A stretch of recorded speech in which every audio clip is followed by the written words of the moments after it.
So without further ado, I'm going to call up Yvette, who is the board member of All Foundation, and she'll be joined by our panelists on screen, so hopefully they will be able to join. But Yvette is an entrepreneur, creative, and writer with a passion for nourishing the mind and body. She believes strongly in engaging agribusiness as an important means of creating positive social impact and promoting personal well-being. She's from Stanford University. She brings analytical thinking and academic rigor to the team's leadership and business development. She'll be joined by Kenny McCarthy, who is the product development coordinator, as well as Sammy Oteng, who is the senior community engagement manager, whose work is also in the display. Let's give Yvette a big round of applause as she comes up.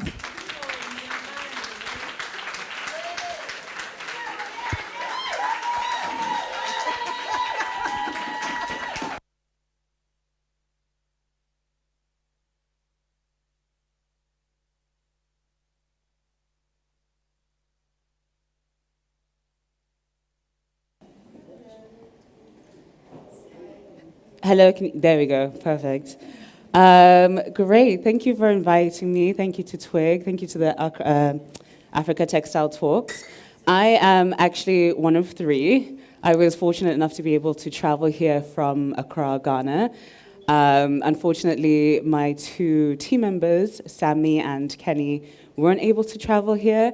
Very frustrating about how we deal with borders and visas and passports here in Africa. Oh yay, they're on the screen. Phew, thank goodness, because I was worried I'd have to do the presentation by myself, and I was like, no, thank you.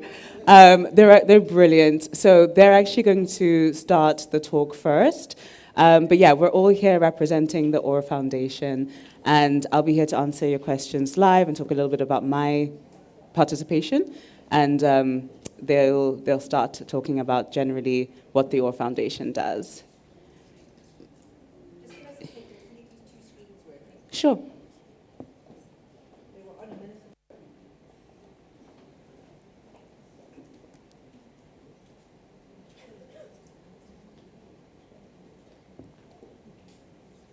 Oh. Hi, everyone. Oh, okay. Can hear their voice at least. Oh, great. I'm going to sit down then.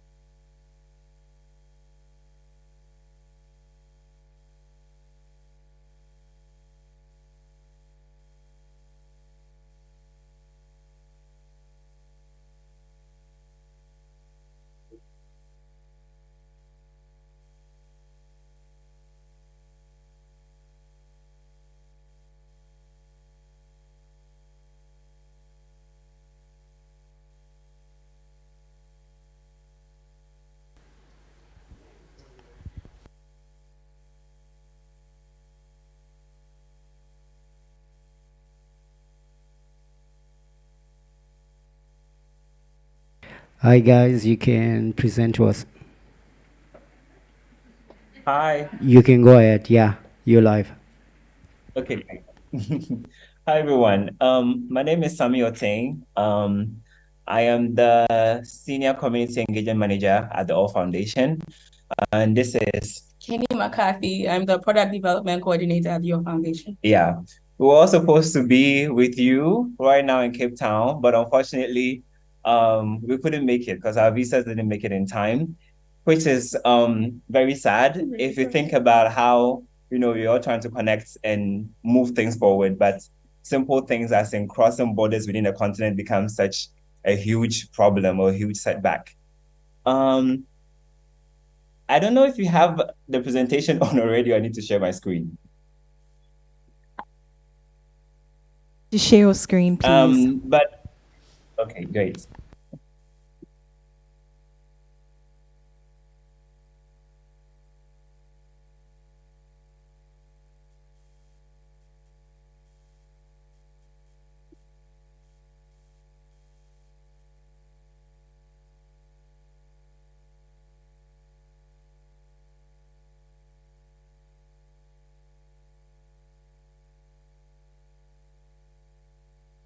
Okay. So as I mentioned before, we are at the All Foundation. That's the space we are having this call from today. And we are a not-for-profit based in Ghana.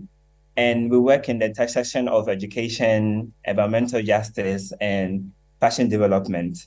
And then we do all this to catalyze a justice-led circular economy. And to us, what that means is, a circular economy that really thinks about the prosperity of the people doing the work.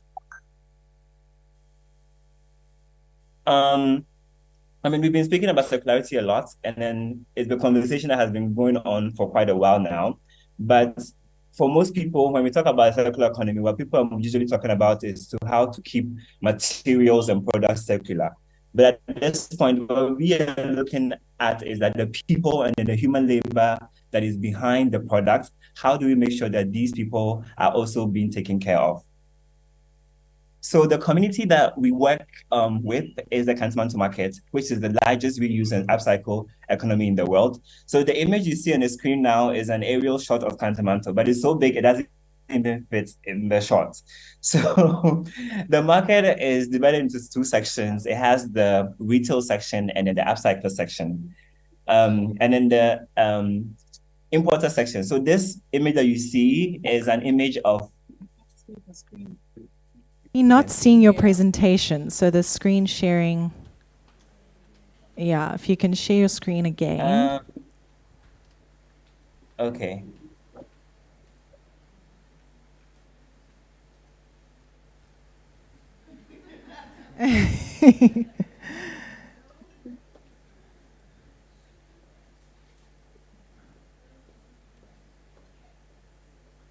Not Can you yet. see? No, nothing is showing. Oh, okay. Are you trying again? Yeah, we're trying to do that now. I don't know Okay, why it's not sharing. perfect. Sorry, yeah, maybe just go off and then come back on. No, I think the video's off. You press stop. I think they press stop video. Let's give them 2 seconds. Well, 2.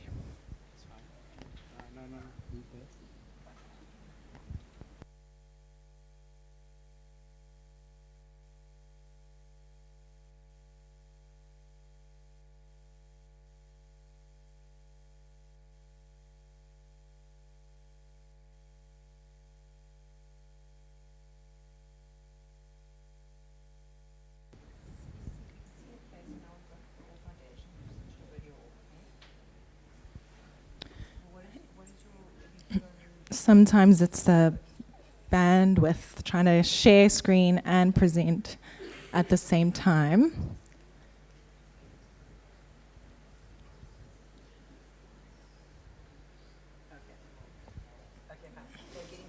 Okay, they're getting somebody to help them. Should we start with maybe Yvette, or are they almost there? Okay, perfect. You'd rather wait. Maybe it's time for a spot prize while we wait. We have some eye pillows right here. And as mentioned, this is from Nadia Padiachi from Grounded. She was so kind and offered these beautiful eye pillows, which are made from recycled saris, rose geranium. You can smell them. They smell delicious. So I want to ask 2 people to share their experience of today. How has it felt? What did you learn? What have you experienced? I see a hand already up over here. It's just sharing how today has been for you. Hi, everyone. Honestly, I've gained a lot of respect. My mother used to say, when it comes to food, she used to say, don't waste food. And now when she was talking about the hard work that goes behind the scenes with regarding the textile and the people who are doing all that work. You know, we take everything for granted. We take, you know, when you have clothes in your home, and then when they're small or there's something just small, you don't want to wear it anymore, and then you throw it away. And we don't think about the hard work that goes behind that, making those clothes and making that textile and dyeing and all that work. Now I've gained a lot of respect, and I've got a lot of information that it's going to help me move forward, and it's also going to help me talk about what we have experienced here and what we have been informed about this session. And everyone needs to know that it goes a long way. It's not just buying a cloth that you like there in the shop. It goes way back from, you don't know those people, where they come from. You don't know what is happening behind that, maybe that jean that you wear, you look nice on it. Behind that fabric, you just buy just because you like it, because it's beautiful. And I've really gained a lot from this. And people, please. Oh, I wish you could, everyone, I wish you could also gain that respect and be grateful for all the hard work that has been done here. And I also thank you. Thank you for this opportunity. Thank you so much. Thank you. We really appreciate that. Ooh, I'm dropping my other one. This I'll keep for later. We see the screen is being shared, so we'll go back, but thank you so much for sharing that reflection. Over back to you, Sammy. Hi everyone, we are back again. We are so sorry you couldn't see our screens. We could see our screens, but you couldn't see ours. Sorry. So I just start from the top. As I said again, we are the All Foundation, a non-for-profit operating in Ghana, and then we work at the intersection of education, environmental justice, and then fashion development. And all that we are doing is to catalyze the justice-led circular economy. And then to us, what that means is making sure that the people behind this whole conversation around circularity are being centered and are being prosperous. Because we end up talking so much about the products and the materials that we are trying to circulate that we forget the humans and the labor behind all of these work. So as an organization, the community that we work with is the Kantamanto community, which is the largest reuse and upcycle economy in the world. As I said before, this is an aerial view, but it doesn't even begin to capture the size of the market. It's very big. It has around 30,000 people, registered people working in the markets, and then there are more more people who are working unregistered. The market sees around 50 million garments each week coming in from the global north. And the market is divided into two sections. So this section you see is the retailer section, whereby they buy the garments in bales. So the image you see on the left is an image of bales being stacked, where the retailers buy them, bring them to their shop, and then sell them. And as you can see in the image, you can see the lady is going through some garments. And it's not just about sales, because they buy the items in bales. So as they come, they have to open them and then sell them and sort them out before they can sell. And per our research, there are around 40% of the garments, the bills that come averagely, that goes into their waste stream. So that means if they're receiving 50 million every week, that is 60 million every month. And then 40% of that is going into the waste stream, things that can be sold. And Kantamanto, with all of this, minimal resources, still has a very bustling upcycle culture, which works with the stuff that the retailers can sell. So for example, the retailer goes to buy a bill and then go source them. There's a first selection, which is stuff that they can sell at a premium. There's a second selection, which is stuff that can be sold as a premium, but still can be sold at a good price. And then there's a third selection, which are stuff that are so worn that need some sort of mending or upcycling touches for it to be sold. And then there is the ASEA, or the fourth selection, which can be sold at all because they are just so bad. So the image you see here is an image of some upcyclers working in Kantamanto. And if you can see what the image properly, you can see a stack of sort of like cut pieces. And these are men's shirts that are going to be transformed into shorts for little babies. But unfortunately, with Cantamanto and then all the work that he's doing through retailing and then upcycling, there's still 40% of the average bill that leaves the market at waste because there's no retail utopia in the world. There's nowhere you can guarantee that everything that is being produced or being created is going to sell.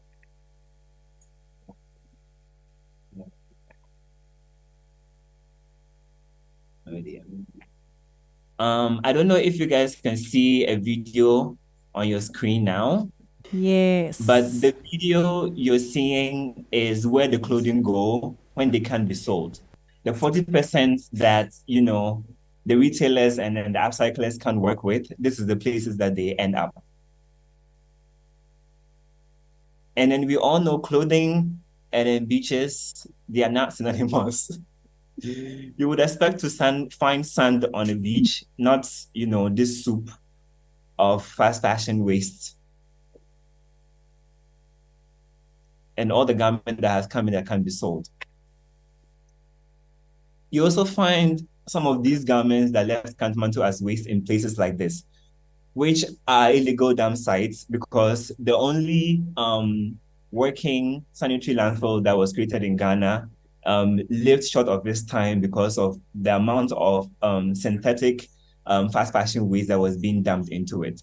So this is like a clothing mountain that you see right in the center of the city, which is a community that people actually live.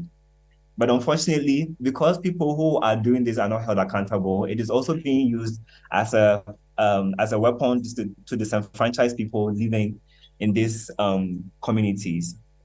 And through our research, because our organization is very, very much based on research, the things that we've realized drive the amount of clothing waste that comes into the country are these four major points. So number one is quality. For over a decade now, the quality in secondhand garments, the quality in clothing generally has really decreased. Before you buy a garment, I mean, in my family, like I grew up with sisters. My siblings are all sisters. But then there are clothes that they hand down to me that I still have up until this point because they were well made. Now there are garments that are made that after 2 washes, like there's literally nothing you can do with it anymore. You literally have to dispose it off. And then there's the issue of quantity. Before I got into advocacy work with the Foundation, I trained and worked as a fashion designer. And one thing that I knew was that, fashion began with just 2 fashion cycles where we have like, spring, summer, and then fall, winter. Now we have almost like a season every week. So there's so much garments being produced than we can wear. Like up until this point, as creative as we are, if we decide to, halt clothing production for, 5 years, we will still have clothing to wear. Nobody will go naked. Another thing that we should factor in is fashion cycles. Now, as I said before, there are so many seasons coming in. Like every day, there's even like special collection made for special times in the day. So that also is a driving factor as to how there's so much volume coming into the country. And the issue of debt. So as I mentioned before, most of these retailers are buying the clothing in bills. So they have no idea what they're investing into, whether they're going to buy the bill and then find racks in it, whether they're going to find gowns in it. They have no idea. All they know is they're investing into a bill of secondhand garments. So if they buy the garment, if they invest into the bill, and the bill is trash and then they can't sell, that means they're already in debt. And the only way to pay back is if they go back to importers or where they bought it from to get more in order to make money to pay back the debt from before. And this only leaves them in a debt cycle because we all know that the clothing quality is getting bad. So there's no guarantee that they're going to get any good ones. So the more they go around the circle, the more they are entrenched into it. So we also, as an organization, started a research to really understand the kind of waste that is leaving the market. So we did a long survey in the market whereby we sat down with retailers to go through the stuff that they were ultimately going to throw away or not use And then we realized that there were more polyester garments coming into the clothing bill. And then we all know, as I know, there may be upcyclists in the audience right now. There's more opportunities mechanically for cotton-rich garments than there are for synthetic garments. Now, as an organization and everything that I've said so far, it will make no sense if we had all of this research and information and we're not taking any action towards what we've learned so far.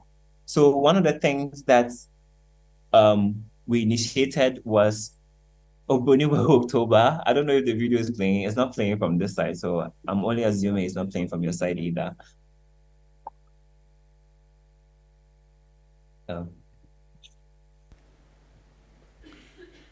It is playing. We just don't have sound. Yeah, okay. So I'll just talk and wait for you to load, then we can play it. So Oboniwa October is an event that we launched to support upcyclers within the market, because we realized there's so much talent and creativity that exists within the community, but very little space given to them to shine and show their work. So we launched Oboniwa October, which has now become an annual event. The next one is coming in October. So if any of you are going to be in Accra or Ghana, please link up. Let's have fun. Anyways, the Oboniwa October is supposed to be an event that gives platform for these very, very exquisite creators and talents in Kathmandu to show their work. Some of them have been creating for a very, very long time, but haven't even gotten the opportunity to show their creativity to audiences outside of the people in the market. So with Oboniwa October, we have like a runway show.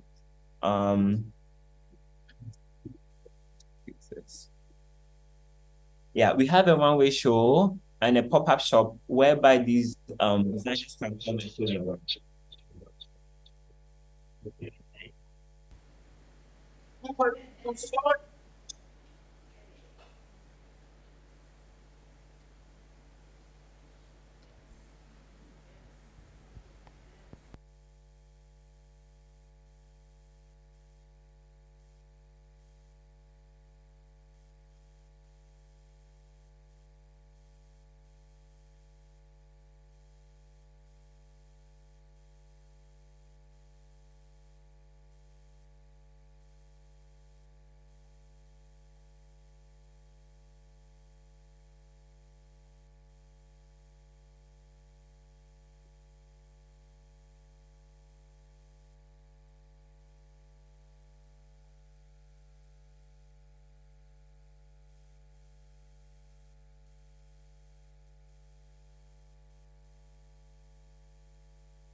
All right.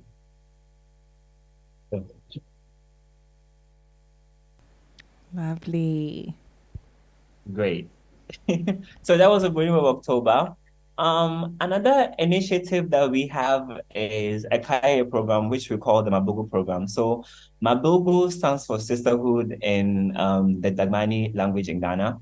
And the reason why we started this program was really to cater for women who had carry in the market, referred to locally as Kayaye. And while that was not necessarily part of our work, with our research and everything that we are doing, we realized that there are women in the market who are carrying, heavy loads of these bills around the market every day. And we knew it was hurting them, but we also wanted to understand how much the impact is. So we started a chiropractic research whereby we partnered with one of the best chiropractors in Ghana, Dr. Dodo at Nobel Wellness Clinic, where we had 100 sample girls go to chiropractic analysis to see how much damage these bills that are carrying every day is having on their bodies. And through the research, we found out that there are up until 2 months of just carrying these bills. Some of these girls are having irreversible damage to their spines. And you may ask why this is involved, or this has anything to do with second clothing or the work, everything that we're talking about now. So we all know fast fashion is cheap, and the only reason why it's cheap is because it relies on cheap labor. And because Kantamanto, even though it started with a very genuine upcycle culture, it has since become a mirror of the fast fashion world, because all the clothing that fast fashion can't deal with anymore, Kantamanto has become the back door for those clothing. So if Kantamanto was receiving 10 garments, a few years ago, and now they're receiving millions, that means like things have to change within the Kantamanto workspace as well. So then the market has to rely on cheap labor, which is these Kaya women who most of them have traveled from up north of Ghana, in most cases for economical reasons and for climate reasons. Because in the north, farming is the biggest venture, but with climate change, there's barely any rain in the north anymore. So most of them are moving down south. So after realizing the kind of damage that this head carrying is doing to the girls, also for the fact that in the market there is not the infrastructure does not give way for things like trolleys or cars or any of these things to move in the market. So it heavily relies on these women to maze through the very large market images that I showed you earlier. So these women have to maze through every day. So this on the screen is an image of some of the girls' spines, the ones that have damages. So the image on the left is an image of the neck bone. And for those of you who are familiar with this, I didn't even know this until this research came out. But for those of you who are familiar, there's supposed to be a little bit of a curve in the neck bone, but you can see the image here on the left that there's no curve. And the reason why that's so is that they've been carrying so long that the neck has to compensate, or the bone has to compensate for the weight that they are carrying. And so after a while, the neck starts to position itself unnaturally just to compensate for itself for this torture. And the image that you see on the right is also an image of a girl's spine. And then you can see how tilted it is. And this is also the bone making way for all the weight that it's carrying. Whereas our researchers also found out that some of these girls are losing their fertility because of this weight they're carrying. Because there are some points that your pelvic bone is supposed to develop in such a way, but because of the weight that they've been carrying, it hinders this development, and hence, when they get into their childbearing ages, they are not able to carry anymore. Mind you, some of these girls doing this work are barely teenagers. There have also been instances where some of these girls have carried the bills on their neck, and as they try to offload it, they snap their necks and then die. There have been instances where, because some of them are left on the streets and to the mercies of, very, excuse my word, stupid men, they take advantage of them, and some of them end up getting pregnant and having babies. There have been instances where the load on their neck have fallen, like crashed on their babies, and then that is the end. So back to the Mabubu program that we launched, as I said before, is a wraparound program that's supposed to sort of like orient and then channel these girls into other pathways other than the head carrying. So this image that you see is some of the classes that the girls are in. So some of them go through self-defense classes, as you can see here. Some of them are going through simple arithmetics, English language, history, hairdressing, carpentry, tiling, leatherwork, sewing, so many opportunities that I've been able to give to these girls so they could, because some of them, because the culture had been there for a very long time that if you're a girl and come from the north, you have to do kaya. Some of them don't even see other alternatives outside of the kaya work. So this, even though the idea is to push them towards this direction, is also to show the others that there is other opportunities, or there are other alternatives for them other than head carrying. Another action that we are trying to take as an organization is the market outfit. So if you see the image on the left is like a brother image of the market I was trying to show you, but I couldn't. And then on the right is the same market, but with solar panels on it. And the solar panel is also just a diminutive part of what we're trying to do with the market, because we realize that in order to completely diminish the kaya or the head carrying in the market, we need to make sure the infrastructure is good enough that cars are able to move in the market freely, or trolleys are able to move in the market freely, so nobody has to depend on the girls anymore to head carry. So that's also one thing we're trying to do as part of our action. We also do realize that being able to outfit the market to look being able to outfit the market to get to a point where is more inviting, gives dignity to the people working in the market. Because naturally, if you exist or work in a space which is not conducive, it affects the way that you do business and affects you the way that you operate.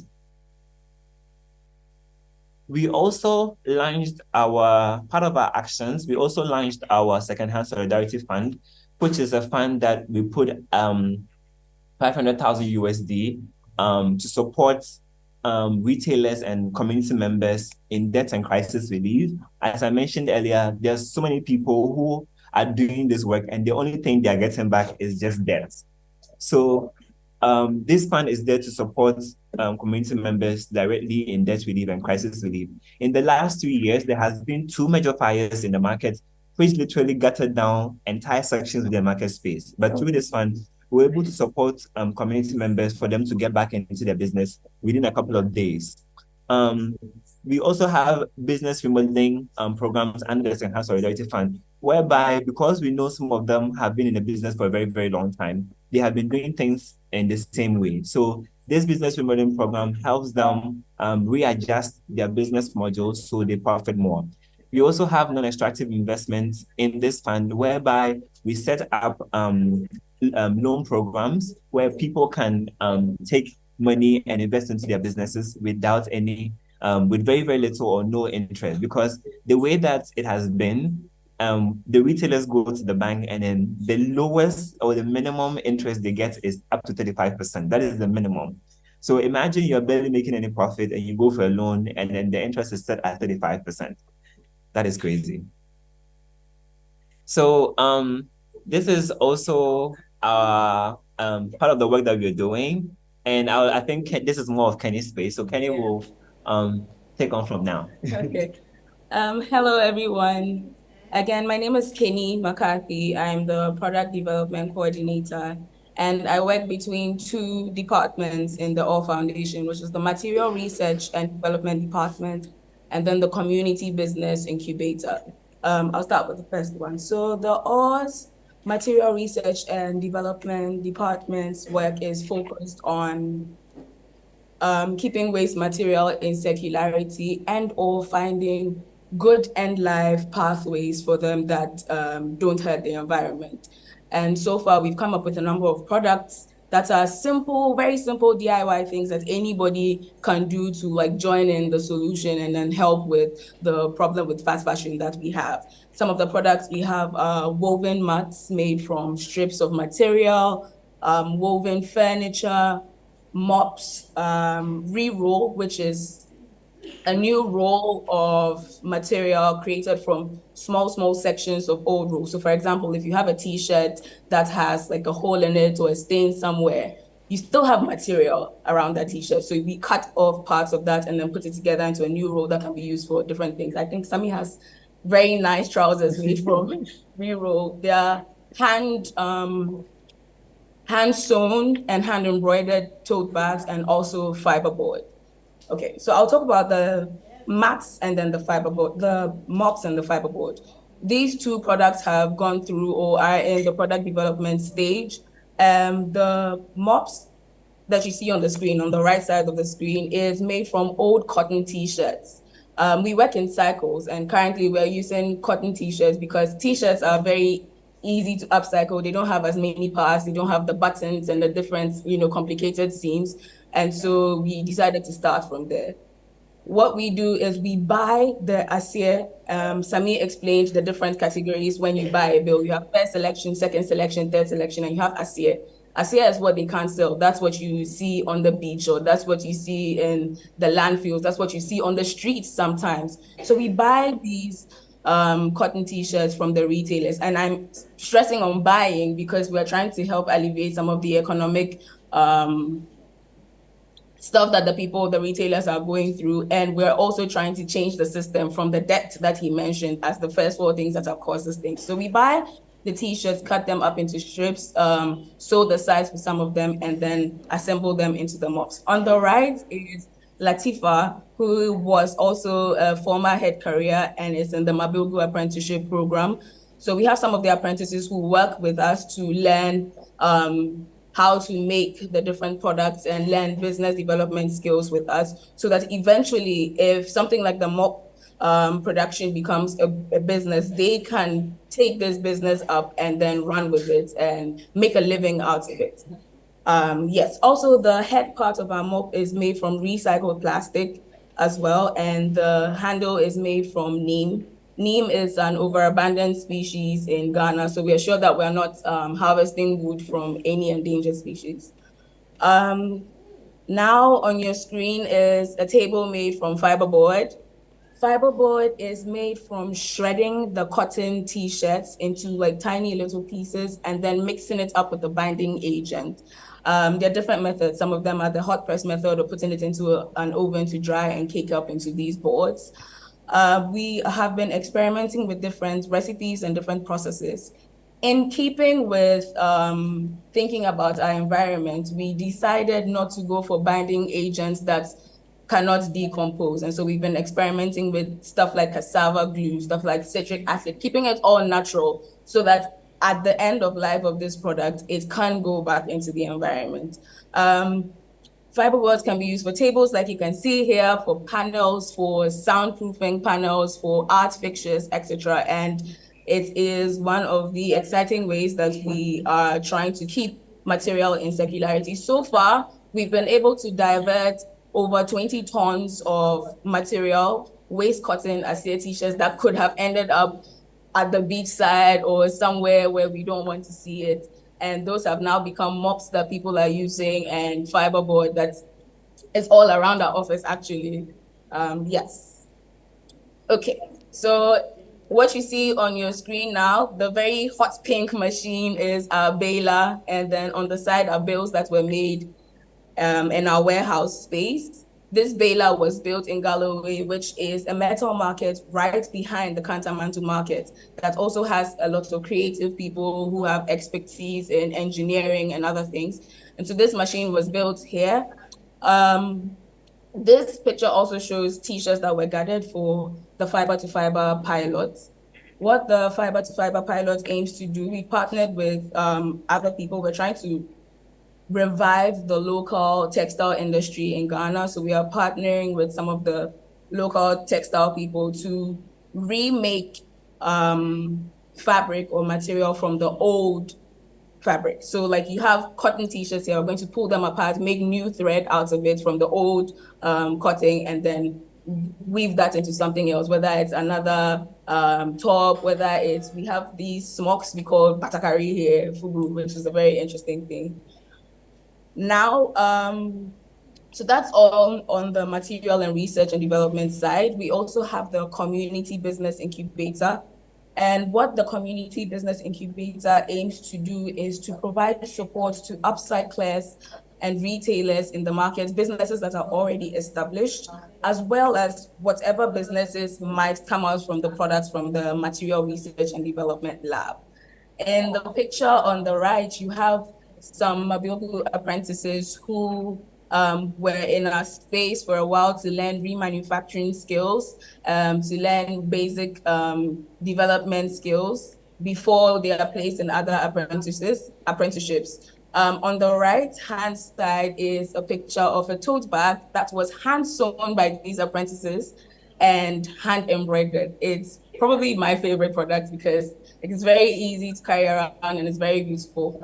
So what we are trying to do right now is find all the different exciting things that we can make with the waste that we have. So you see it's waste. What else can it be apart from waste? How else can we keep it in circularity? That's the work we're doing currently with the business incubator and the material research and development lab. Okay, this is our science team. I think Yvette, who is there with you, will take it up from here. Samion, are you not going to talk about this one first? Okay. So part of the action that we are trying to take towards all the things that we've learned so far that fast fashion is doing to, our environment is also our toxicology research. which is a research we started sometime last year. And the idea was that we've seen the waste in the water bodies, we've seen the waste in buried in the soil, we've seen it on top of the soil, but we also want to understand scientifically what is these textile pieces actually doing to our land? What is this doing to our soil? So we have team members who are going into communities every week to take samples of water and soil to bring into our labs in-house to check for microfibers and microplastics, which are present in these samples that they've taken. And the idea is that we do know that these things are affecting us physically, but how it is like affecting our environment and then like aquatic bodies as well. So we have our team, and then just so you know, our team are also community members. So all of the members on the EcoTalks team are either from the beach communities or from the All communities where we showed you images of the waste. Because at the All Foundation, one thing we also believe in is that the people closest to the problem usually have the best solution to the problem. I guess this is where Sure. All the non-scientists in the room are like, okay, who has to talk about the science? So basically, what Sammy's talking about is that we have the teams that go out and do the water collection and the soil collection. When it comes to water collection, we're looking at microfibers, which are naked, which are not visible to the naked eye. So what the team does is then push that water sample through a microglass filter and then put it under a microscope and take pictures of that filter under different lights. So blue light, UV light, and I think a bright light as well. And the point of doing this is to be able to build rigorous scientific data around what the problem is, because obviously it's very affecting to see images of these like piles of t-shirts or to hear from people. But in order to really do something like drive policy change, we need two things. One is real data to understand the real problem, not just in the moment, but historically and also over time. And then the second thing is we need cultural change. Sam, would you go to the next slide for me? Oh, he's walking away. Kenny, can I go to the next slide, please? Yes. He's like, I'm done. I'm like, okay. Anyway, part of being able to push for policy change, as I mentioned, is being able to collect research and then also really encouraging people to care so that we have cultural change as well. So these two things can come together. And so we decided to expand our water research that we started really focusing on Accra, where you really find the locus of the problem, across Ghana. And so basically we're looking at the water in Accra and we're like, okay, there's a really high presence here of microfibers. Is this a problem in the rest of the country? And if it is or it isn't, can we say something about that? So what our theory was that someplace like Accra, there's a lot of human development, there's a lot of human interaction with the environment, and there's a lot of consumption and use of clothing.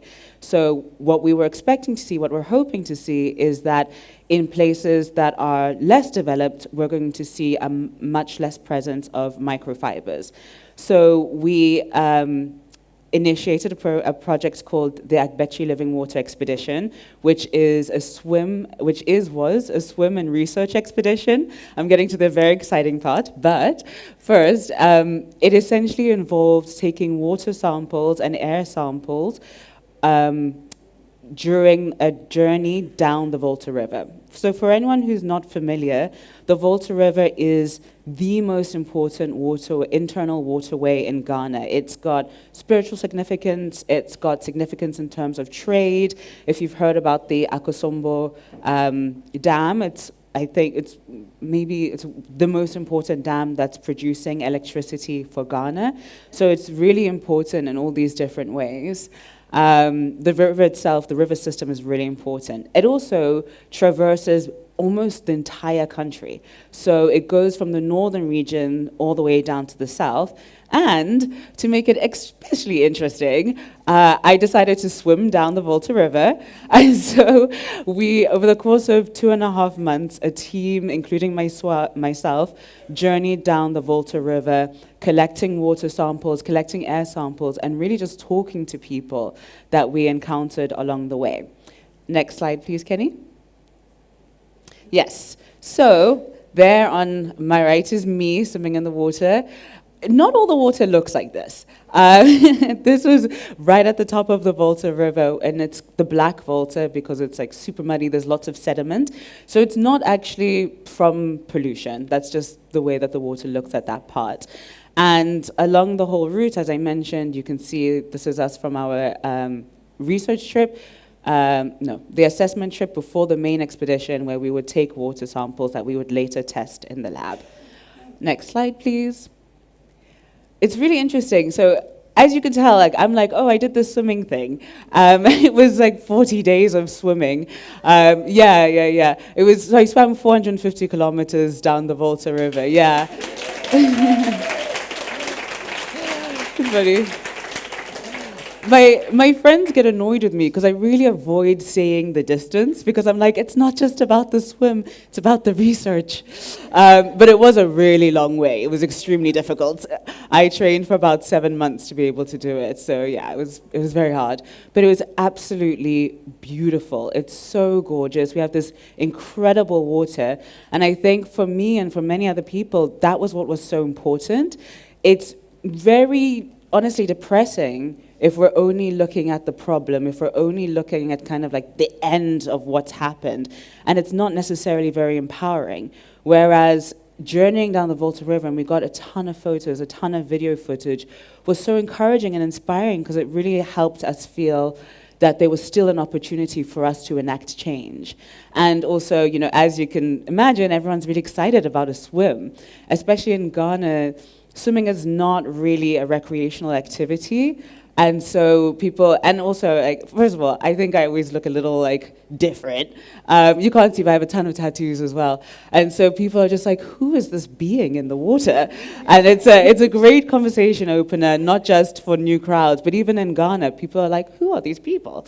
And we were in this incredible research vessel that was custom built for the expedition, fully solar powered and completely built in Ghana. Fully solar powered to the extent that we couldn't even get our backup generator to work. So really, at the end of the day, it was like, that's it. 6 p.m., guess we're packing up for the day. So I would swim during the day. The team would take water samples. We took water samples at the surface. We took water samples at depth as well, and we would take air samples. So that was part of the activities as well. And then, we had a small lab on board as well. So we would do some of that preliminary processing that I mentioned, where we're taking the water samples and then pushing it through the fiberglass filter. So that was what we did as well. And then we would also talk to people. So we're coming in as this expedition that's looking at textile microfibers and thinking about the secondhand clothing trade. But it was also an opportunity for us to talk to the people who live along the Volta River and ask them, what are some of your concerns? Unsurprisingly, secondhand clothing from the global north was not at the top of their list of concerns. They're thinking about climate change. They're thinking about receding water levels. They're thinking about the change in the fish harvest. And for us, it's an opportunity to build a comprehensive idea of what's happening in our environment. And to also start paying attention to communities that are not in the urban centers. And so what what I've seen a lot in Ghana specifically, which is where I'm from, is that it's easy for us to really center the urban spaces, whether it's Accra for us or Kumasi, or to really center these places that are more spectacular or more obvious. And what we hope to do with this expedition was to decenter the obvious places and again, build a more comprehensive idea of what's happening in our environment, which I think also speaks to the work that we're trying to do in general at the OR Foundation, which is to build a comprehensive picture of what's happening. I've been involved with the OR for about 3 years now, And honestly, before I was involved with the ore, I knew nothing about the global secondhand clothing trade. And even though it's this massive industry, it's somehow invisible or invisibilized or invisible. And so what we wanted to do with this whole expedition was, again, make something that seems invisible visible to those who are not directly involved, and to keep understanding all the different facets of our lived reality. So quick aside to that was that not only did we do this scientific research project, essentially, and not only did I do my swimming, but we also commissioned artists and writers from Ghana to tell stories from along the Volta River as well. So we had photo essays, we had essays. A friend of mine did this incredible fiction short story about the building of the Volta River that wove in a lot of real history. So a really excellent way for us to have, again, this comprehensive effort to understand the environment and the different impacts that people are having, are experiencing along the Volta River. Next slide, please. Okay, this for me is such an exciting photo because it's the end of the journey. And funnily enough, well, it's funny now. On the day, it was not funny at all. But I was expecting the last day to be the easiest day of swimming. When I started the journey, when we even came up with the idea of doing the Volta River expedition, I had only really swum at the bottom of the Volta River. So as I mentioned, the Volta River is really a Volta River system. You've got the black, white, and red Volta that come together and they become the Volta River, which then became the Volta Lake with the building of the dam. So basically the dam stopped a lot of the water flow and you have this huge basin, that's the lake, and then it becomes the Volta River again as it flows into the ocean. So I was swimming at the bottom for fun. And at the bottom, you have this really amazing current that pushes you down. So in my mind, 10 months ago, I was like, oh my gosh, I'm literally just going to float down the Volta River. And then I got there and was like, no. Because the Volta Lake is basically a basin, there isn't a downward current. And on top of that, there's a lot of wind blowing you upwards. So actually, with our vessel, there was a night where our anchor came off, and we floated back up the river about 10 or 15 kilometers. I didn't swim it again. I'm not gonna lie. I was like, let's go back to where I stopped yesterday, please. But yeah, just to give you a sense. Anyway, all of that context to say, on the last day, I was expecting finally, after 39 days of effort, that I could just float down to the bottom. But once again, the current wasn't with me. And so I actually ended up swimming almost 4 hours without stopping. Usually I would swim maybe 2 hours or 2.5 hours without really stopping or getting out of the water. And on the last day, it was 4 hours. And I was thinking to myself, I really wanted to cry because I was really tired. At hour 3.5, I really wanted to cry, but my goggles were so tight that my eyes were kind of held open. And then on top of that, I didn't want to waste any time because I just wanted to finish. And so I'm there like pseudo crying, my arms are just moving. And it was horrible, but then I had this taste of salt in the water, and I was like, oh my God, I'm at the ocean finally. Yeah, it was really exciting. And so in this picture, you can't even see me. The arrow, that white line is the arrow pointing to me. So I still had a kind of a ways to go, but you can see the ocean on the horizon. And I love sharing this picture because I mean, the whole expedition, but especially the last day, there were moments where it truly felt impossible. But something that we talked about in the team, even from the beginning, was that sometimes this thing of impossible, it's just a feeling, it's just a perception that we have, and something is not necessarily impossible. If we're working together as a team, if we're breaking things down into steps, then it suddenly becomes actually realistic to be able to swim 450 kilometers or to swim 4 hours in a row or to build a fully solar-powered research vessel. And the reason I think it's also important for us to think about this idea of impossible being just a feeling is because when we are thinking about, the immense global secondhand clothing trade, or the problem of trying to make fashion sustainable, or, climate change, it's so easy to feel overwhelmed and disempowered by how huge it is. But the point is that sometimes impossible is just a feeling, and we need to be able to move through that and work together to find solutions that are actually possible for us to do each day. So next slide, please. Great. So as you can imagine, at the end of the swim, people are like, oh my God, I'm so inspired. And I'm like, thank you. And then it's like, okay, what do we do with this energy? Where do we go? And so what I like to talk about is the point of us doing all this research, the point of the OR Foundation, at least in this one aspect, is to create data to then have an impact on policy change. So I'm going to stop mid-sentence. Sammy, do you want to take over from here, or should I? Okay. Okay. Thank you very much, Yvette. I think My you all pleasure. should give another round of applause for Yvette for the swim. Like, we don't get paid enough credit for that. Anyways, so part of our work is also advocacy. And then one of the things that we've been advocating for since the past year has been EPR, which is Extended Producer Responsibility.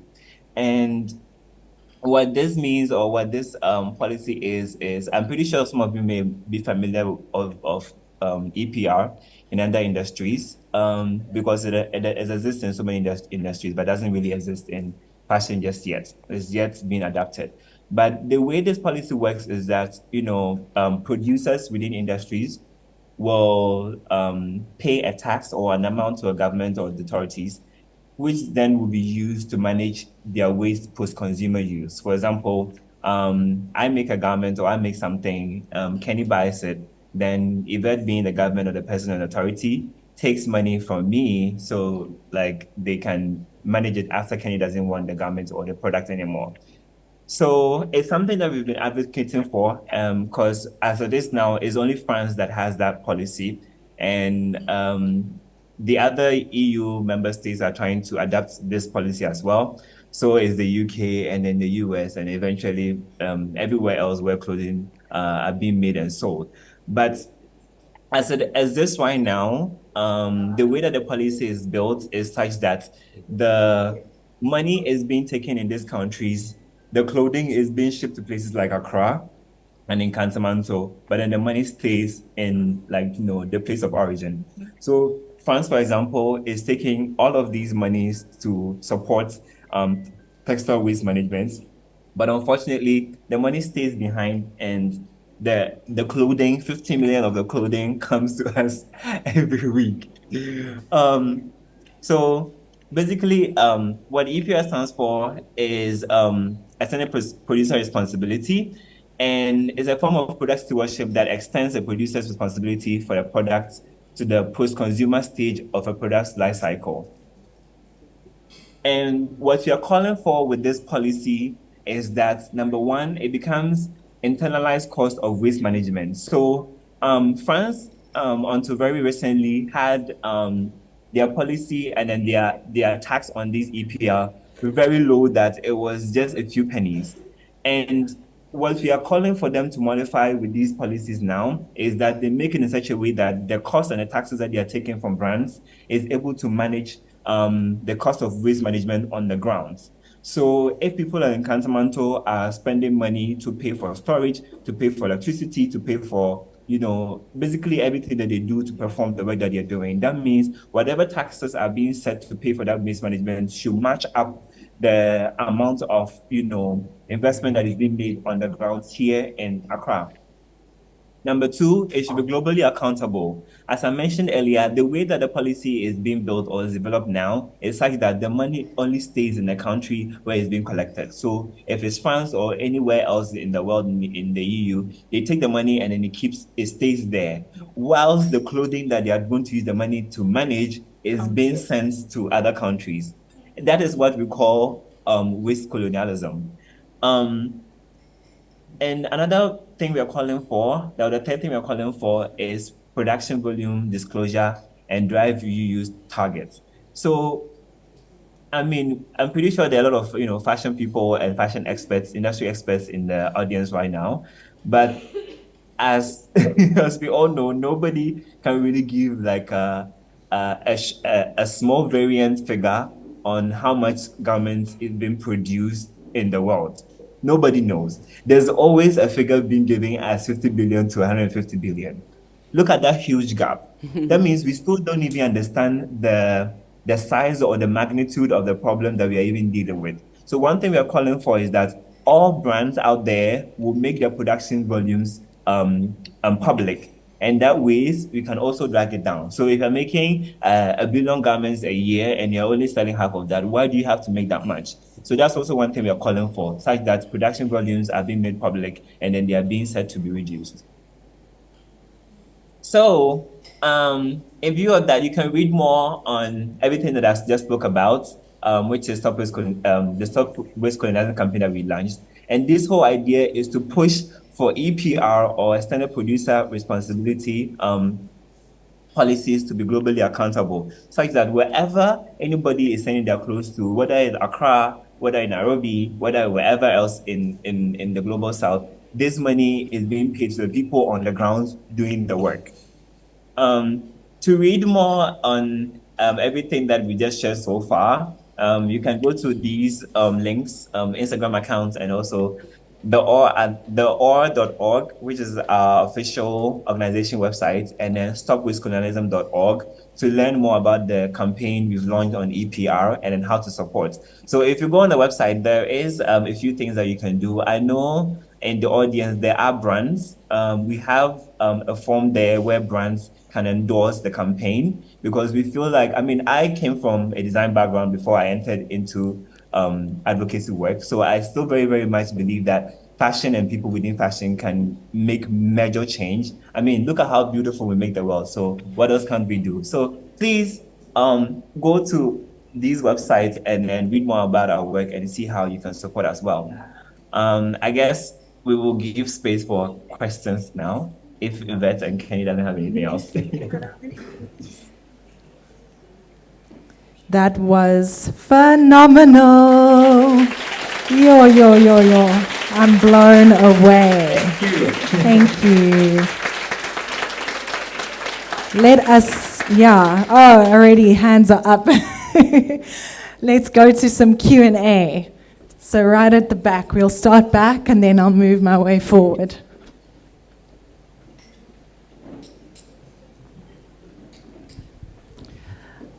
Thank you, guys. All is amazing. Well done.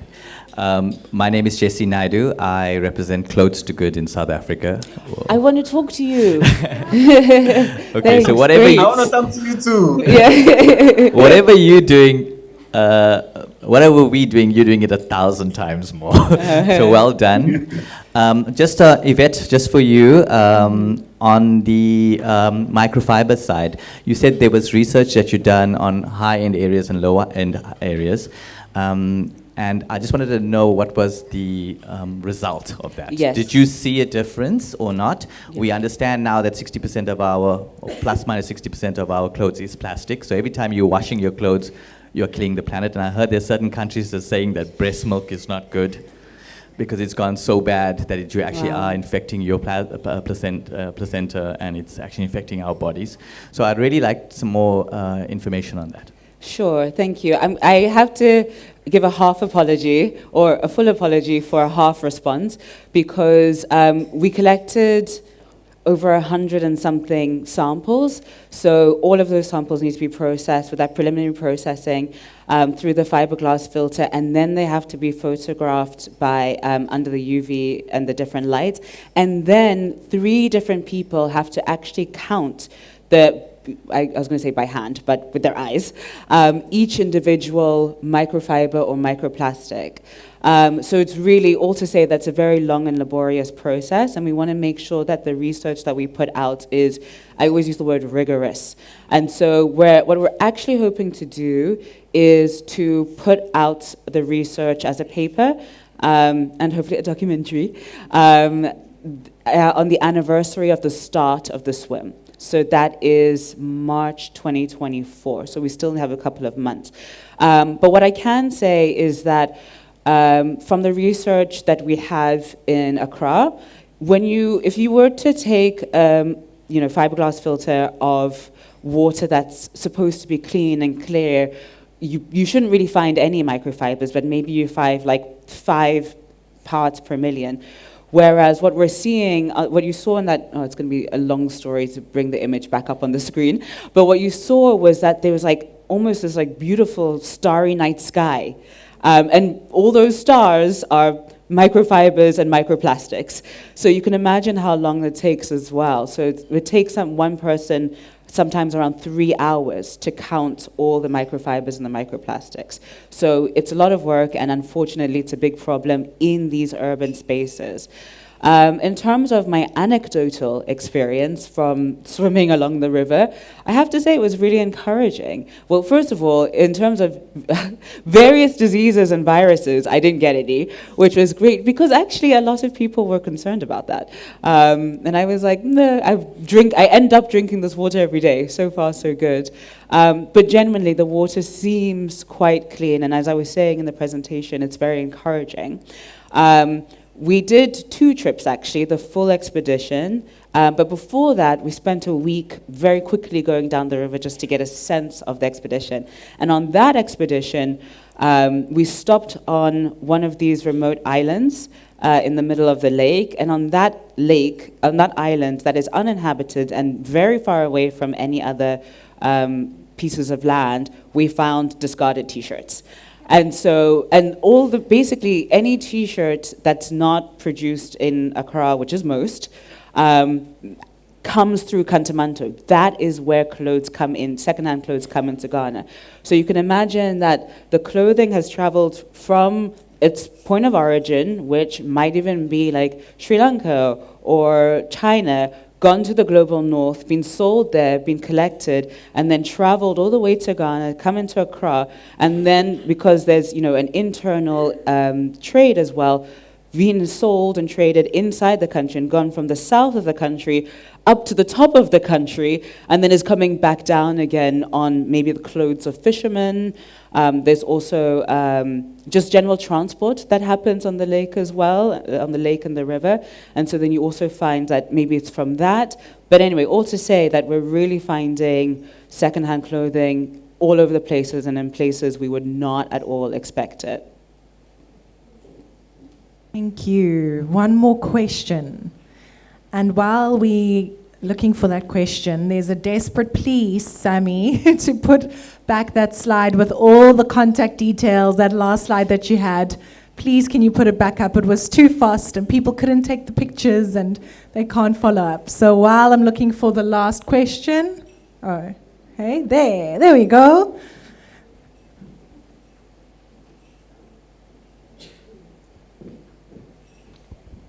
Hi, thank you so much for your presentation. It's not really a question, but it's just more the sadness to just the main players in this game are not on the table.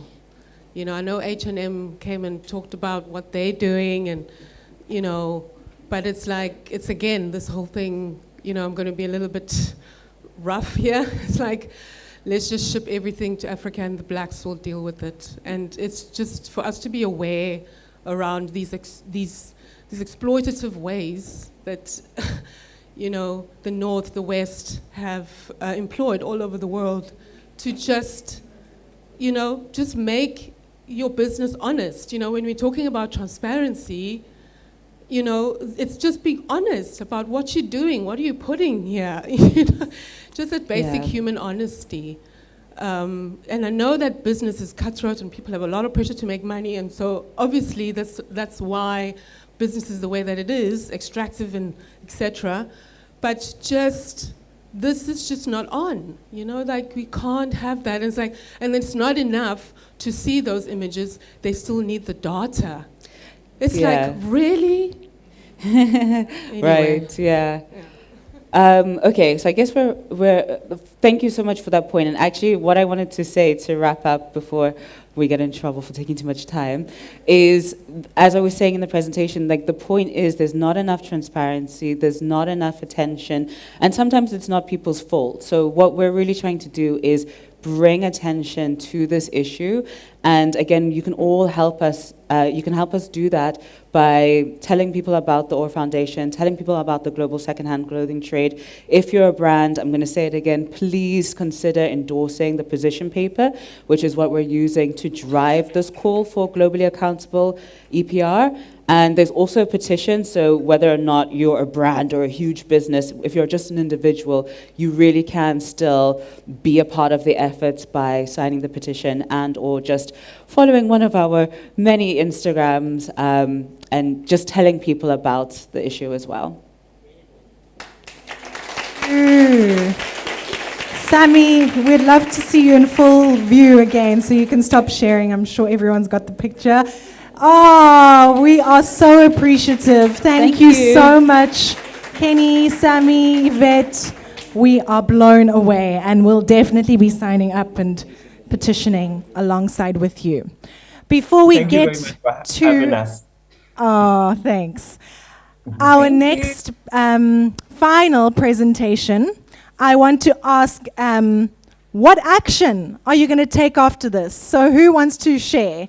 What are you going to practically do after today's talk? Who has ideas? You get an eye pillow. Okay, I saw her first. Cool. Hello, everyone. My name is Kuhle. I'm from TCB.